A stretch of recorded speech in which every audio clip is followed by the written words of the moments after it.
नमस्कार, मेरा नाम डॉक्टर सुवर्चला है। मैं जीवा फर्टिलिटी सेंटर्स में साइंटिफिक डायरेक्टर हूँ। हमने खाने और फर्टिलिटी से संबंधित बहुत सारे वीडियोस बनाए। क्या खाने से फर्टिलिटी इंप्रूव हो सकता है, लेकिन क्या ऐसा कोई स्टडी है जिसने देखा कि फर्टिलिटी वालों में और नॉन फर्टिलिटी वालों में, यानी कि जिसके प्रेगनेंसी आए हैं और जिसके प्रेगनेंसी नहीं आए हैं, उनमें खाने में क्या फर्क है? फर्टिलिटी वालों ने क्या खाया, इनफर्टाइल लोगों ने क्या नहीं खाया, जिसकी वजह से उनको प्रेगनेंसी नहीं आ रहा था? क्या ऐसे कोई स्टडीज हैं? तो बहुत अच्छा स्टडी आप अपने स्क्रीन पे देख सकते हो। अभी इन्होंने बहुत सारे हजारों से महिलाओं को स्टडी किया, देखा कि जो प्रेग्नेंट हुए और जो प्रेग्नेंट नहीं हुए उनमें खाने में क्या फर्क है और इस स्टडी से हम क्या सीख सकते हैं, आइए आज हम जानते हैं। इस स्टडी से ये देखा गया कुछ इंपॉर्टेंट फैक्टर्स के बारे में। सारा स्टडी तो मैं आपको समझा नहीं पाऊंगी और अगर आप पढ़ोगे तो थोड़ा सा कॉम्प्लिकेटेड भी हो सकता है। मैं संक्षिप्त में बताती हूँ कुछ इंपॉर्टेंट पॉइंट्स। ये देखा गया है कि इनफर्टाइल यानी कि जिसके बच्चे नहीं हो पा रहे हैं ट्रीटमेंट के बावजूद, उनमें iron, zinc, folic acid, calories, proteins कम मात्रा में है। ये न्यूट्रिएंट्स कम होने की वजह से ये बच्चे पैदा नहीं कर पा रहे हैं या प्रेग्नेंट नहीं हो पा रहे हैं। और जो फर्टाइल वुमेन है, जो प्रेग्नेंट हो पा रहे हैं, जिनके लाइव बर्थ हैं, जो नेचुरली भी प्रेग्नेंट हो रहे हैं, जो आईवीएफ के साथ भी प्रेग्नेंट हो रहे हैं, उनमें ये देखा गया कि ये जो सारे न्यूट्रिएंट्स हैं उनमें अधिक मात्रा में देखे गए। और ये देखा गया कि फ्रूट्स और वेजिटेबल्स जो खा रहे हैं, यानी प्रो हेल्दी डाइट जो मेंटेन कर रहे हैं, उनमें एवरेज oocyte नंबर भी अच्छा है, क्वालिटी भी अच्छा है। तो ये ध्यान में रखना जरूरी है कि नंबर बढ़ नहीं जाता। अगर आप अच्छा खाओगे, अच्छा लाइफस्टाइल मेंटेन करोगे, नंबर बढ़ नहीं जाता। मगर अगर आप ये बचपन से आदत डालोगे कि अच्छा खाना है, फ्रूट्स वेजिटेबल्स वगैरह इंक्लूड करना है, तो आपके अंडे जो नंबर है वो भी अच्छा रहेगा, जल्दी खत्म नहीं होंगे और क्वालिटी भी बहुत अच्छा रहेगा। तीसरा इंपॉर्टेंट पॉइंट ये देखा गया कि ऑलिव ऑयल जो यूज कर रहे थे, vegetables, fruits, cereals, nuts, legumes जिसे कहते हैं, जो बीन्स वगैरह होते हैं, मच्छी, चिकन, डेयरी प्रोडक्ट्स यानी दूध, पनीर वगैरह जो ले रहे थे और जो मीठा कम खा रहे थे, वो ज्यादा फर्टाइल थे इनफर्टाइल लोगों से कंपेयर करने पर। इसीलिए ये सब इंक्लूड करना बहुत जरूरी है। और एक चीज बहुत इंपॉर्टेंटली देखा गया कि अगर आप फोलिक एसिड लेते हैं, B12 लेते हैं, पेस्टिसाइड वाले खाने कम खाते हैं, यानी कि फ्रूट्स और वेजिटेबल्स में अगर पेस्टिसाइड की मात्रा कम हो, ऑर्गेनिक खाना ज्यादा खाते हैं और होल ग्रेन्स ज्यादा लेते हैं, सी फूड, डेयरी प्रोडक्ट्स, सोय प्रोडक्ट्स लेते हैं, तो भी आपके फर्टिलिटी के चांसेस बढ़ेंगे। सो एक स्ट्रॉन्ग कोरिलेशन देखा गया है कि आप जो खा रहे हो और लाइव बर्थ रेट यानी कि हेल्दी बेबी पैदा होने के चांसेस में बहुत अच्छा कोरिलेशन देखा गया है। आइए एक एक करके कुछ इंपॉर्टेंट फैक्टर्स देखते हैं। फैटी एसिड्स और फिश इंटेक के बारे में बात करते हैं। फैटी एसिड्स को जब स्टडी किया गया, स्पेशली ट्रांस फैटी एसिड्स को जब देखा गया, तो जब वो अधिक मात्रा में खाया गया पेशेंट्स में, हायर चांस ऑफ इनफर्टिलिटी था, यानी कि प्रेगनेंसी के चांसेस कम थे, क्योंकि स्ट्रॉन्ग कोरिलेशन है ट्रांस फैटी एसिड कंजम्पशन में और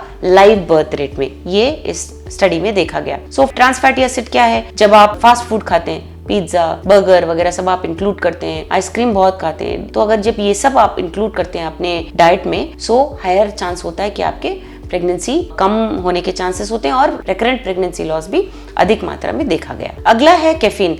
जब ये अधिक मात्रा में कंज्यूम किया जाता है, स्पेशली ब्लैक टी, कॉफी हो गया, चीनी अगर आपने ऐड किया, डाइट सॉफ्ट ड्रिंक वगैरह लिए, ये जब ज्यादा देखा गया पेशेंट्स में, तब लो लाइव बर्थ रेट भी देखा गया। लेकिन अगर आप 1 से 2 कप कॉफी पी रहे हैं तो आपके ये जो चांसेस है प्रेगनेंसी के, कम नहीं होते। ये स्टडी कहता है, क्योंकि इन्होंने फर्टाइल और इनफर्टाइल लोगों में कॉफी का एग्जामिनेशन भी है। कॉफी इंटेक कितना होने पर ज्यादा इनफर्टिलिटी है, कॉफी इंटेक कितना होने पर नॉर्मल प्रेगनेंसी होने के चांसेस है, देखा गया। फोलिक एसिड, हेल्दी विमेन जो है जिनके नॉर्मल प्रेगनेंसीज हो रहे थे, डिलीवरीज हो रहे थे, लो रिस्क हो रहा था बर्थ डिफेक्ट्स का, उनमें देखा गया कि 400 माइक्रोग्राम फोलिक एसिड वो 12 हफ्ते प्रेगनेंसी के पहले से लेना शुरू करते हैं, जिनकी वजह से अर्ली प्रेगनेंसी लॉस उनमें नहीं था और जो बच्चे थे उनमें डिफेक्ट्स भी नहीं थे। तो ये एक इंपॉर्टेंट फैक्टर है कि फोलिक एसिड बहुत जरूरी होता है। और फोलिक एसिड लेने की वजह से, चाहे आप अपने सप्लीमेंट्स में लें या खाने के माध्यम से लें, देखा गया है इस स्टडी के द्वारा कि एन ओवुलेशन का प्रॉब्लम, अंडा अगर रिलीज नहीं हो रहा है, तो भी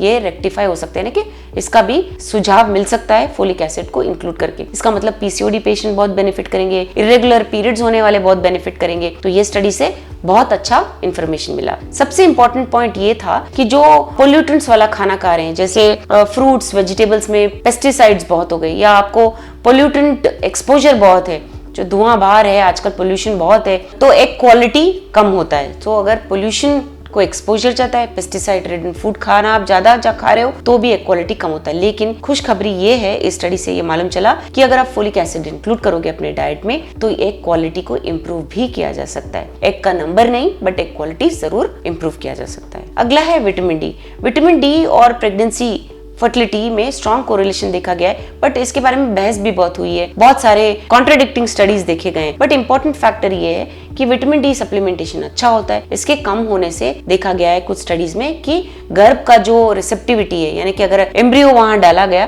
तो चिपकने के चांसेस कम होते हैं अगर विटामिन डी डेफिशिएंसी रहा। सो विटामिन डी आपके ओवरऑल हेल्थ के लिए ही नहीं, फर्टिलिटी के लिए भी बहुत अच्छा होता है। सो कंक्लूजन में मैं ये कहूंगी कि जो 4-6 चीजें मैंने बताई हैं वो ही नहीं, कुछ और इंपॉर्टेंट भी फैक्टर्स हैं, जैसे कि कोएंजाइम Q10, मेलाटोनिन, बहुत सारे न्यूट्रिएंट सप्लीमेंटेशन जैसे विटामिन ई, डी, थोड़े माइक्रो न्यूट्रिएंट्स, ना केवल फोलिक एसिड, ये सब बहुत जरूरी होते हैं आपके फर्टिलिटी एनहांसिंग के लिए, यानी कि फर्टिलिटी चांसेस बढ़ाने के लिए। इस स्टडी ने बताया कि जब आप ये सब इंक्लूड करते हो आपके डाइट में या सप्लीमेंट में, आपके chances of having a live birth rate, pregnancy ही काफी नहीं है, रिकरेंट प्रेगनेंसी लॉस वगैरह कुछ भी हो सकता है, लेकिन जब लाइव बर्थ रेट देखा गया, क्योंकि वो एक फाइनल डेस्टिनेशन है, वो एक फाइनल चीज है जो हमें स्टडी करना चाहिए।